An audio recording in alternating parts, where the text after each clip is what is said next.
Bro ఇక్కడ display రావట్లేదు, only cursor మాత్రం పనిచేస్తుంది. కీబోర్డ్ కూడా ఏం పనిచేయట్లేదు. ఏం చేయాలి? సర్వీస్ సెంటర్ తీసుకెళ్ళమంటావా? ఏం జరిగిందో తెలీదు బ్రో, సడన్గా స్క్రీన్ బ్లాంక్ అయిపోయింది. ఏం చేయాలి ఇప్పుడు? ఓ అంతేనా? ఆ మాత్రం దానికి సర్వీస్ సెంటర్కి ఎందుకు? దానికి ఒక చిన్న ట్రిక్ ఉంది, అది నేను చెప్తాను, ఫాలో అయిపో.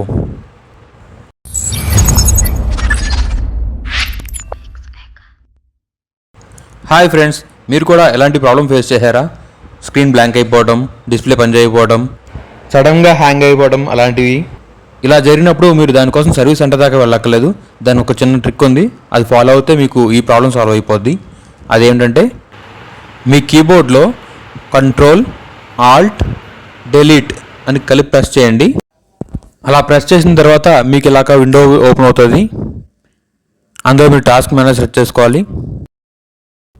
మనం టాస్క్ మేనేజర్ సెర్చ్ చేసిన తర్వాత ఇలా టాస్క్ మేనేజర్ ఓపెన్ అవుతుంది.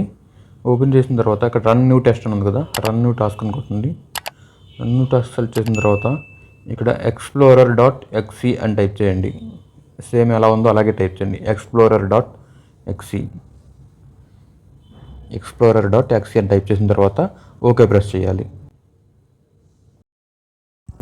నెక్స్ట్ మీరు పవర్ బటన్ని 5 సెకండ్స్ ప్రెస్ చేసి పట్టుకోవాలి.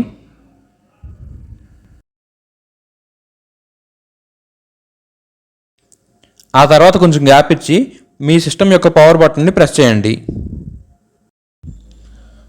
అలా ప్రెస్ చేసిన తర్వాత మీకు ఈ డిస్ప్లే ఓపెన్ అవుతుంది. ఇది కొంచెం టైం తీసుకుంటుంది. మొత్తం డ్రైవర్స్ అన్ని అప్డేట్ అయ్యి మళ్ళీ మీకు ఎలా ఉండేదో అలాగా ఆన్ అవుతుంది. చూసారు కదా ఇక్కడ అప్డేట్స్ ఆర్ అండర్ వే అని చెప్పి. ఈ ప్రాసెస్ మొత్తం కంప్లీట్ అయ్యేంత వరకు మీ సిస్టమ్ షట్ డౌన్ అవ్వకుండా చూసుకోండి. ఈ ప్రాసెస్ మొత్తం కంప్లీట్ అవ్వడానికి ఒక 5 to 10 minutes పట్టొచ్చు. అంతవరకు మీ సిస్టమ్కి పవర్ సప్లై కనెక్ట్ చేసి ఉండటం బెటర్. చూసారు కదా హెచ్పి అని డిస్ప్లే వచ్చింది. సో ఈ ప్రాసెస్ మొత్తం కంప్లీట్ అవ్వడానికి కొంచెం టైం పడుతుంది. అంతవరకు మనం ఏం కదపకూడదు. చూసారు కదా ఫైనల్గా డిస్ప్లే అయితే వచ్చింది. మనకి అంతకుముందు ఎలా ఉండేదో సేమ్ అలాగే వర్క్ చేస్తుంది. ఏ ప్రాబ్లం లేదు, కర్సర్ పనిచేస్తుంది, డిస్ప్లే అంతా వర్కింగ్ ఓకే ఫైన్. సో ఇది ఫ్రెండ్స్ ఫైనల్గా వీడియో. మీకు కూడా ఎలాంటి ప్రాబ్లం ఎప్పుడైనా ఫేస్ చేసినట్లయితే ఈ స్టెప్స్ ఫాలో అవ్వండి, వెంటనే మీ ప్రాబ్లం అయితే సార్ట్అవుట్ అయిపోద్ది. సో ఫైనల్గా మీకు ఈ వీడియో నచ్చింది అనుకుంటున్నాను. ఒకవేళ వీడియో కనుక నచ్చినట్లయితే లైక్ చేయండి. ఈ వీడియో మీకు ఎలా అనిపించిందో కింద కమెంట్ సెక్షన్లో కమెంట్ చేయండి.